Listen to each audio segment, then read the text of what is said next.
కార్యకర్తలు ఉన్నారంటే టీఆర్ఎస్కే ఉన్నారు. ఇవాళ ఒక పిలుపుతో ఇంతమంది వచ్చారు ఒక కార్పొరేషన్.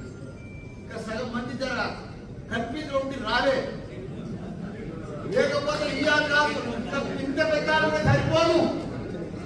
కానీ ఎవరు వచ్చినా రాకుండా భయపడేది లేదు. టీఆర్ఎస్ పార్టీ తప్పకుండా రాజీ లక్ష్మారెడ్డి అన్న బంగారం బంగారం బంగారం మల్లన్న కంటే మంచివాడు.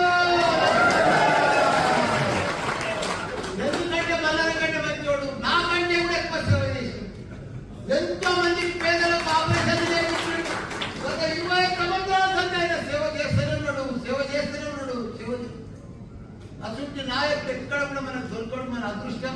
మనకి ఇంత మంచి ఎంపీ అకౌంట్ మనకు దొరకడం మనందరి అదృష్టం. ఇప్పుడు మేడ్చల్ మల్కాజిగిరి ఎంపీల 7 నియోజకవర్గాలు 7 ఎమ్మెల్యేలు మనతోనే ఉన్నారు. కార్పొరేటర్లు అంతా బీఆర్ఎస్ఏ. 7 నియోజకవర్గాల్లో కార్పొరేటర్లు అంతా కూడా బీఆర్ఎస్. 200 మంది చిల్లర.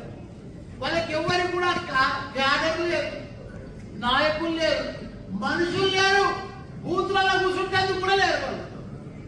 కాకపోతే కొన్ని అవిశ్వాసం కొద్దిగా లోకల్ స్థానిక నాయకులు అవిశ్వాసం పెట్టుకొని డిస్టర్బ్ అయ్యారు. కానీ లేకపోతే మన నాయకులు మొన్న ఎట్లా కల్పించారు బ్రహ్మాండంగా. ఇప్పుడు కూడా అదే పద్ధతిలో కొద్దిగా డిస్టర్బ్ అయిన మాత్రమే మనం కూడా స్థానిక నాయకులను చూస్తున్నాం. ఇప్పుడు వాళ్ళు నాతో ఓడిపోయిన వాళ్ళు పోయి ఏదైనా మంచి పని చేస్తున్నా చేస్తున్నారు. వాళ్ళ 3 నెలల్లో బట్టి వాళ్ళ దౌర్జన్యం చూసినాం. ఆయన Please subscribe Telugu Politics.